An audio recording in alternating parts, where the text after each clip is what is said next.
Alô, amigos e amigas, esse é o programa Cidadania, que hoje vai examinar aqui os efeitos da aprovada PEC da música para baixar os custos de CDs e de DVDs, com um efeito que pode ser na democratização da cultura, elevando a possibilidade da circulação de informações, de vídeos, de arte. E para nos falar sobre isso, nós temos aqui hoje a presença do senador Walter Pinheiro, do Partido dos Trabalhadores da Bahia, quem dou as boas-vindas, e também do deputado Otávio Leite, do PSDB do Rio de Janeiro. E a razão do convite do deputado é porque ele é o autor dessa proposta de emenda constitucional já aprovada e o senador é o coautor. Então nós vamos ver os efeitos que podem ter.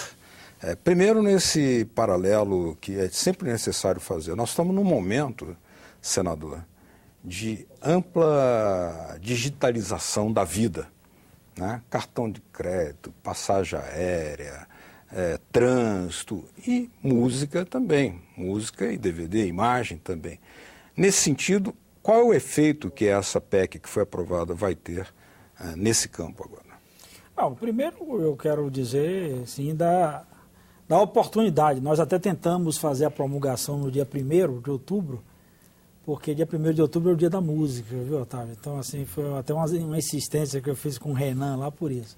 Não foi possível, para a gente prestar essa homenagem exatamente nesse novo tempo, em que, como você disse, tudo agora, inclusive, é na mão, digitalizado, e não é nem mais cartão de crédito de plástico. Nós já aprovamos, inclusive, a lei aqui agora de bancarização, que nós vamos poder fazer tudo pelo celular.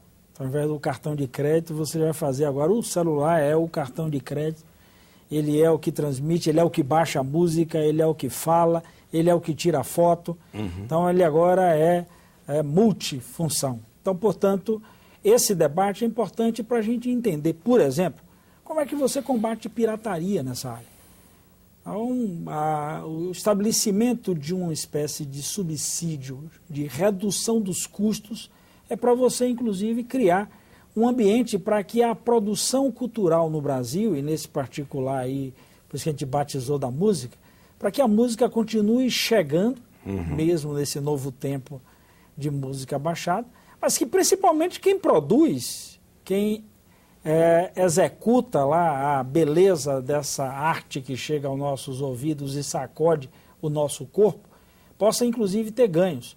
Portanto, interferir na economia, interferir na produção e interferir numa das áreas decisivas. Nós conversávamos aqui, um dos objetivos disso é exatamente você combater todo tipo e toda sorte de pirataria, que, na minha opinião, eu continuo convencido disso, ainda que a gente passe o trator por cima de um bocado de produto pirata, né? Mas a forma de passar o trator por cima é reduzir preço. É isso que faz com que as pessoas acessem aos bens. Então nós vamos reaquecer o mercado e vamos valorizar aquele que é, inclusive, a figura central de todo esse episódio, que é o artista.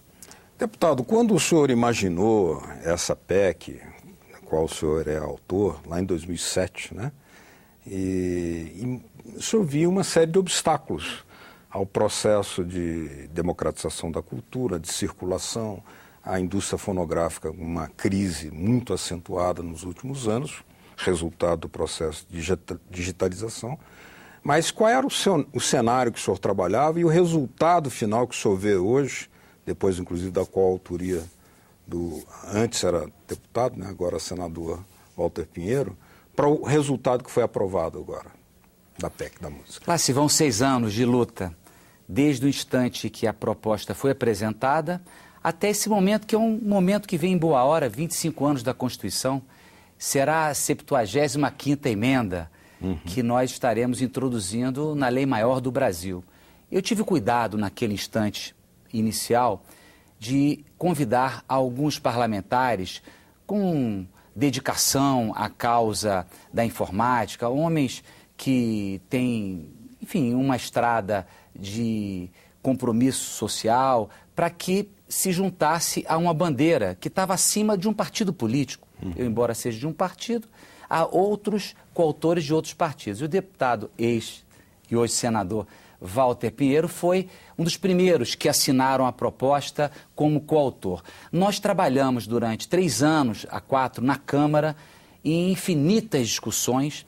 O objetivo central é fazer com que na ponta o preço possa se diminuir. Isso só se possibilita em função da diminuição dos impostos.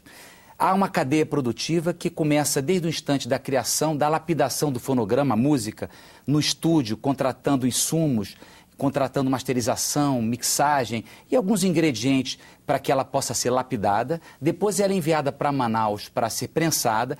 Preservamos Manaus. São 4 apenas as empresas que existem que prensam CD e DVD no país e estão em Manaus. O IPI 0 continuará sendo só para eles, mas a circulação dessa mercadoria, ela passará a ser praticamente livre no Brasil, sem nenhum tributo. Nós acreditamos que isso vai mexer com a estrutura do mercado, haverá mais competição, haverá mais formalização, é um estímulo às novas bandas, os novos artistas, a prosseguirem a ideia de viverem da música. Então eu estou muito confiante que nós fizemos, ao aprovar essa matéria, uma grande contribuição para a cultura popular brasileira. Só são 5 as possibilidades de não ter imposto no Brasil, que são os templos, os serviços diplomáticos, o livro, o papel e agora a música brasileira produzida no Brasil por músico brasileiro. Então, estamos muito animados porque viu-se que uma bandeira acima dos partidos, ela pode ter uma aceitação, porque nós tivemos muitos problemas, mas conseguimos superá-los e vai entrar na Constituição brasileira uma regra importantíssima. Senador, não é fácil aprovar uma mudança na Constituição. É preciso amplo apoio, né? Ele foi obtido, os artistas aqui estiveram, larga representação, vários estilos, inclusive, né? Apesar disso, continuam havendo, digamos, restrições. Uma localizada especificamente em Manaus, mas outras também, gostaria que o senhor comentasse essa também, dos amanauaras, né, da indústria manauara, mas aquela que diz o seguinte, que hoje o artista ganha muito mais de show do que de CD, e que talvez o efeito seja muito mais para o público, para o produtor independente, e que melhor teria sido, dizem esses que fazem objeção, uma política de formação de público para CD e DVD. Como é que o senhor reage a isso? Olha, na realidade, eu diria a você que você admitir hoje que você ampliando o mercado, né, no que eu estou me referindo, inclusive, para a venda. Eu nem acho que o deputado Otávio colocou uma coisa fundamental. O que é que amplia do ponto de vista de oportunidades? Vamos falar da venda. Ora, os artistas, inclusive, migraram de forma muito intensa para os shows, porque a venda, por exemplo, do CD acontece nas sinaleiras. E a produção não é nem prensada em Manaus. Né? É prensado em qualquer esquina. O sujeito vai num show, grava, chega em qualquer, vou usar uma expressão aqui, cacete armado, como a gente chama na Bahia. Lá, ou botequim no Rio de Janeiro. No Rio de Janeiro, o cara chega lá, prensa e vende. Então, esse é o maior atentado. Você trama, na realidade, contra o processo econômico, você agride o sujeito que tem a capacidade de criação e vende o produto dele sem ele ver sequer a cor de 1 centavo. Aí alguém vai dizer, mas eu já paguei ali no show dele e fui lá e fiz uma cópiazinha e agora estou revendendo. Eu vou faturar. Então, na realidade, isso é bobagem. Você achar que é o produtor que vai ganhar. O produtor vai continuar ganhando, como na minha opinião, mesmo nessa ação que nós tínhamos hoje, ele já tinha o seu quinhão assegurado. Agora, reduziu consideravelmente esse tipo de produção no Brasil. Deixa eu dar um dado que eu acho que é interessante, só para a gente ter uma ideia. Eu brinco muito que eu digo assim, antigamente você tinha muita casa que só vendia, tinha uma época do disco, depois do CD, e o sujeito inclusive ia para lá para curtir, para saborear, para fazer a escolha. Muita gente montou até café nessas lojas e tal. Isso acabou no Brasil. Acabou completamente. O mercado você vai dizer, Pinheiro, mas tem um padrão tecnológico hoje que determina outro tipo de acesso à música. É verdade. Né? Mas o que nós estamos mexendo com essa proposta aqui, muito bem pensada pelo deputado Otávio Leite, é no sentido de você também fazer a mesma coisa que nós fizemos com o livro. Porque se fosse desse jeito, então vamos tirar da Constituição o incentivo ao livro, porque agora eu também posso baixar pelo meio eletrônico. Né? Livro, aliás, eu posso acessar uma biblioteca. Hoje de manhã eu estava discutindo com o Ministério das Comunicações, por exemplo, a questão de cidade digital, para você pegar a pequena cidade do interior, do meu estado, e permitir o sujeito a acessar lá a Biblioteca de Londres, a Biblioteca Nacional. Então, nós não precisaríamos mais, inclusive, dar incentivo à produção do livro. O livro não vai chegar mais em Xorroxó, na Bahia? Vai. Então, essa é a combinação que eu acho que é importante a gente entender. Então, essa resistência, só para eu concluir, Otávio, acho que é importante dar esse ponto, foi o argumento encontrado por alguns para tentar carimbar que a PEC era algo de favorecimento para um segmento da indústria, o que é bobagem e não é verdade. Então, portanto, era muito melhor fazer o debate de frente. Dizer assim, quero continuar tendo aqui todas as prerrogativas. E volto a insistir, uma coisa que também o deputado acentuou muito bem. Foram preservadas todas as condições que existem hoje para atender o mercado dessa prensagem em Manaus. Então, eu continuo convencido de que Manaus agora vai prensar muito mais, porque nós vamos vender muito mais. Deputado, a medida aprovada, a PEC, que altera a Constituição, ela tem um ponto central, uma mudança tributária, mas ela tem desdobramentos em várias áreas, até na parte da cultura, da questão do direito autoral, por exemplo. Haja vista que na privataria não há possibilidade nenhuma de se contar e se aferir qualquer forma de direito autoral.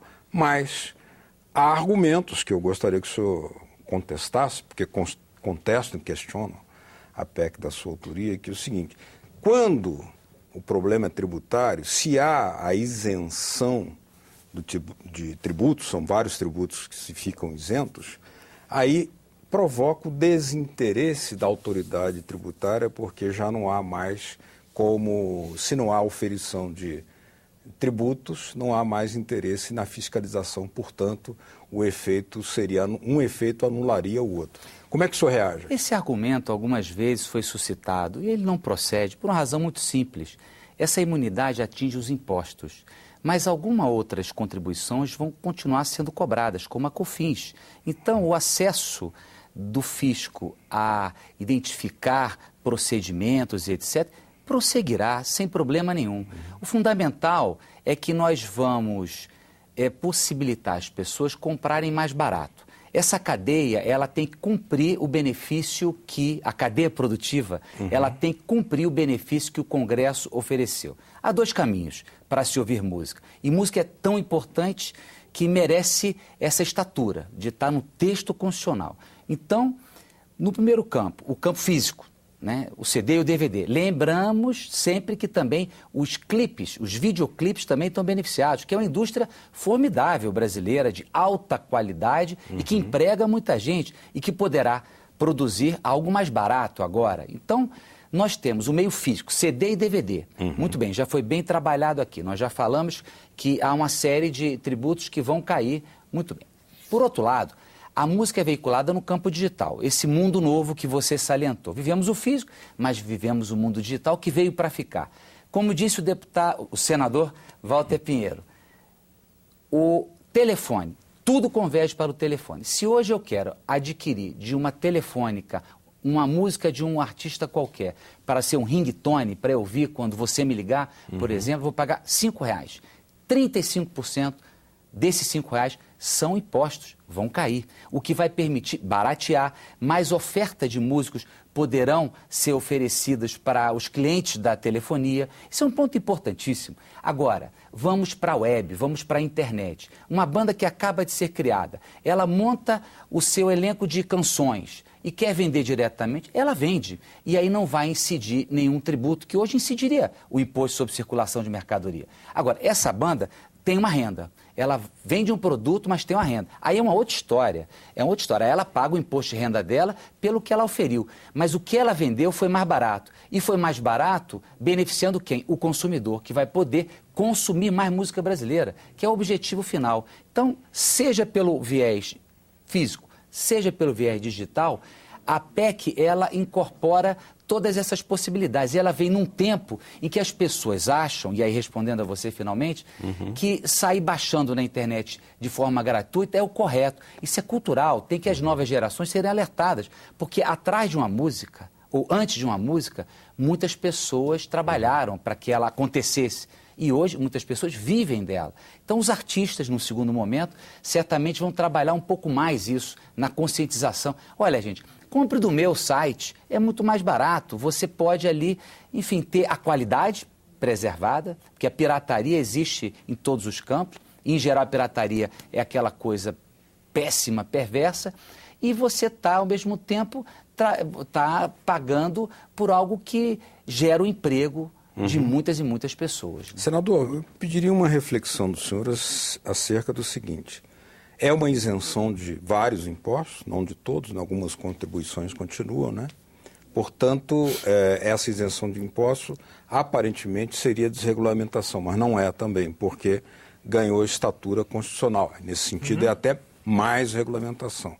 E um grande problema que nós temos ainda hoje no Brasil é a dificuldade pela enorme complexidade do que é fiscalização hoje na área de CD e DVD para se verem respeitados os direitos autorais.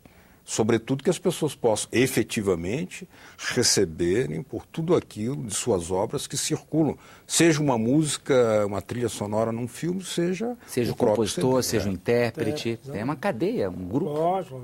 Tanto é que essa coisa, eu diria a você, até que nós tivemos uma preocupação antes. Até o Senado e Câmara, nós discutimos, nós fizemos uma CPI aqui, inclusive envolvendo o ECAD, que se relaciona um pouco com essa coisa do direito autoral, você reconhecer efetivamente que tem que remunerar aquele que é quem criou, quem fez essa questão.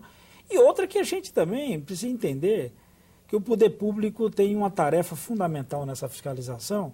Porque, vamos lá, ainda que você possa dizer assim, mas uma parte da circulação disso está isenta, mas o que vai gerar de negócio, obrigatoriamente, quando eu monto lá uma estrutura que eu emprego alguém, eu pago encargos por esses empregos. Se eu estabeleço uma estrutura física onde eu vou trabalhar, produzir, eu tenho um outro tipo às vezes o ISS em cada município, enfim, e as outras o próprio IPTU regras, do estabelecimento. IPTU, enfim, uma série de coisas. E a própria questão, por exemplo, aquisição de equipamentos e outras coisas que você deve agregar a isso. Então, portanto, o poder público tem um interesse enorme, deve ter um interesse enorme em preservar os direitos autorais, ou seja, você pagar a quem de fato, porque se essa cadeia se estabelece, por trás dela você gera uma outra onda que até então não era gerada. Então, por exemplo, o que arrecada o poder público dessa longa fila aí de produtos piratas? Não arrecada absolutamente nada. Claro. Então, na hora que eu faço isso, eu baixo o preço, eu aumento a escala, eu ganho e eu trago para a formalização desse processo algo que é extremamente positivo. A capacidade, inclusive, de arrecadar do chamado efeito periférico ou ressonância dessa questão. Então, portanto, se o poder público raciocinar desse jeito, quem vai ganhar é exatamente o poder público nessa linha. Agora, se ele avaliar que isso não dá absolutamente nada e tal, além dele não prestar o seu papel, não cumprir o seu papel, ele vai, inclusive, deixar de estimular esse mercado. Essa questão, por exemplo, da produção cultural é um negócio fundamental, fundamental. Imaginou o que é você aproveitar lá as potencialidades da Bahia, do interior de Minas, ou do Rio de Janeiro, ou do Rio Grande do Sul, as questões regionais do próprio norte do país, e você ter a capacidade do sujeito não só produzir isso, mas ter como veicular, porque esse é o outro aspecto mais perigoso do Brasil. Hoje, no Brasil, essa é uma área que é importante a gente fazer até um outro debate, aqui é uma lei que nós conseguimos aprovar, que trata, todo mundo chama de TV por assinatura, eu continuo chamando da lei do audiovisual. Então, assim, que você ganhou com isso a possibilidade de escoar essa produção, de veicular.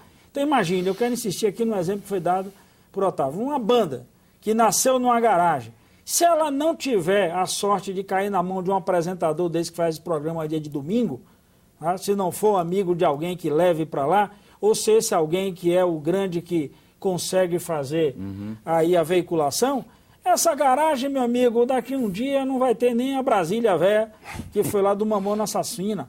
Então o sujeito está fadado a nada. Aí nem conseguir tocar no quarteirão da sua rua vai conseguir. Então, portanto, ganha isso. E ganha num momento em que está na mão das pessoas. Esse é que é o instrumento. Hoje a gente bota na internet, vai para a mão e tem uma nova mídia. Tem uma mídia que é para o celular, tem uma mídia que é para o tablet, tem uma mídia que é para a TV, tem uma mídia que é para o rádio. Então você imagine o que é que a gente não tem aí de espaço. E alguém que passa a ouvir essa música que foi produzida na garagem, de repente tira da garagem e bota numa outra estrada, na Infovia. E, portanto, ela vai atravessar o mar sem sequer ter que invadir o navio. Deputado, será que nós poderíamos dizer, assim, para resumir o espírito da sua proposta de emenda constitucional, que ela é uma aposta na formalização e na escala? Porque baixando o preço em 30%, é a estimativa que nós temos aí, você traz aquilo que está à margem para dentro do campo legalizado. Mas, ao mesmo tempo, a escala que vai se multiplicar compensa a isenção dos impostos. Seria por aí? Pelo aspecto econômico, sem dúvida, isso já foi bem delineado aqui. Nós teremos um estímulo muito grande a mais produção de música, porque a venda será mais barata e, na ponta, a sociedade poderá consumir mais. Esse é o objetivo. Mas o senador foi um pedaço mais adiante. É preciso lembrar que a música é fator de unidade nacional. Não é de hoje. A marca Brasil no exterior, a música ocupa uma grande parte dessa característica, a face do Brasil no exterior. Eu acho até que mais que o futebol, em muitas situações, não tenha dúvida disso. Então, o Brasil deve muito aos seus músicos, à história da sua música. Por isso, exaltar e trazer para o texto constitucional uma regra que beneficia a música brasileira, o autor, o músico. Um negócio que eu achei interessante, você falou do futebol. O povo de Barcelona é louco pelo Barcelona, e não pelo futebol brasileiro.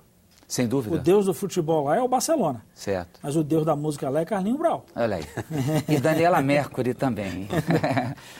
Baianamente falando, eu não tenho dúvida que é isso. Não, é isso.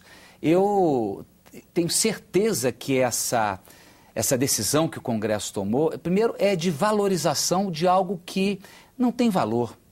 Tem a ver com a nossa cultura. É algo muito superior a tudo isso que a gente está conversando, a um imposto. O que importa é fortalecer a possibilidade das pessoas consumirem mais cultura brasileira. Isso é importante, isso é fundamental. Como fazer isso? Só barateando o preço. Há uma pirataria nefasta, mafiosa e por aí vai.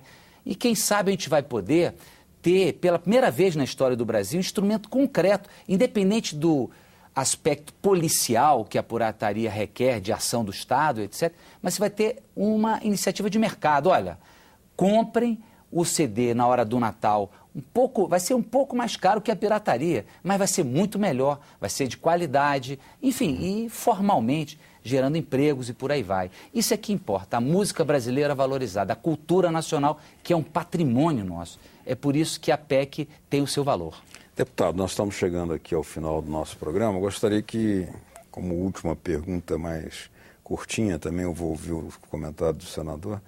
O senhor teme que o Palácio do Planalto não sancione da forma como está delineada a sua PEC já aprovada aqui? A PEC é promulgada, ela entra em vigor. O que pode acontecer, uma ou outra pessoa se insurgir. E aí vai discutir com o Supremo Tribunal Federal. Eu duvido que haja qualquer possibilidade, porque a PEC, tal qual ela está posta, ela não fere cláusulas pétreas da nossa Constituição, os direitos sociais, os direitos fundamentais, a federação, enfim, o Pacto Federal, nada disso.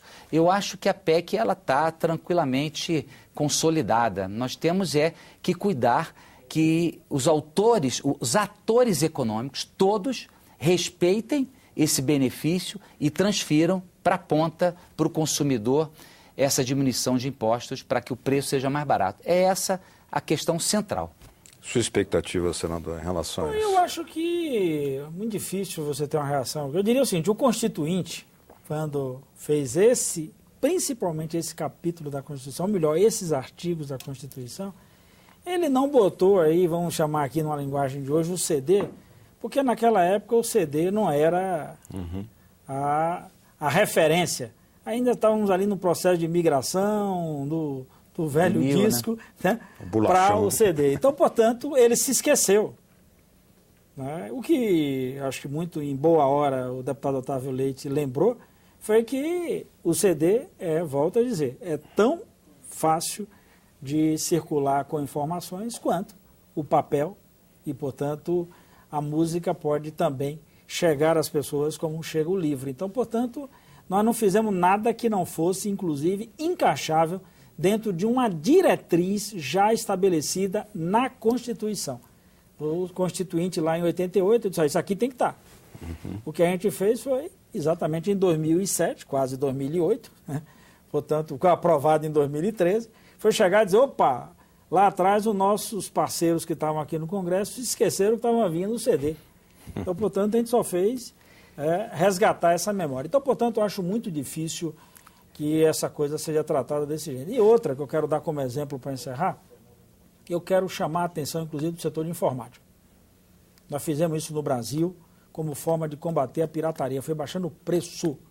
E foi baixando o preço que hoje você... Duvido que alguém prefira comprar uma impressora pirateada, chega ali na loja, compra uma impressora, ainda que até seja mais caro um pouquinho do que a pirata.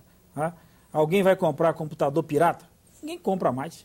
Sai dali para poder botar. Muita gente botava no corpo. Quando alguém viajava para o exterior, o pedido traga uma memória, traga uma memória. Agora, meu irmão, não precisa mais disso. Então, no preço e ganhamos na escala. Só para sublinhar um detalhe, 6 anos de luta, que significaram, no fundo, ao fim e a cabo, um bom momento do Congresso Nacional. Só foi possível porque a proposta ela era superior aos partidos. Eu sou de oposição, senador é do governo. Todos se juntaram em torno de uma bandeira. Foi um bom momento do Congresso Nacional.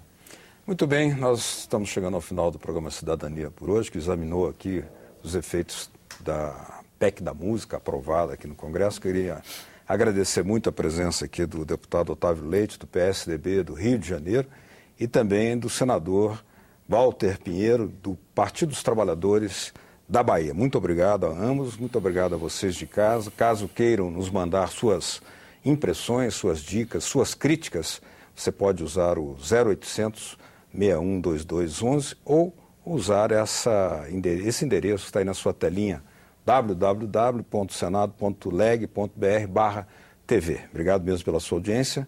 Até o próximo Cidadania. Tchau.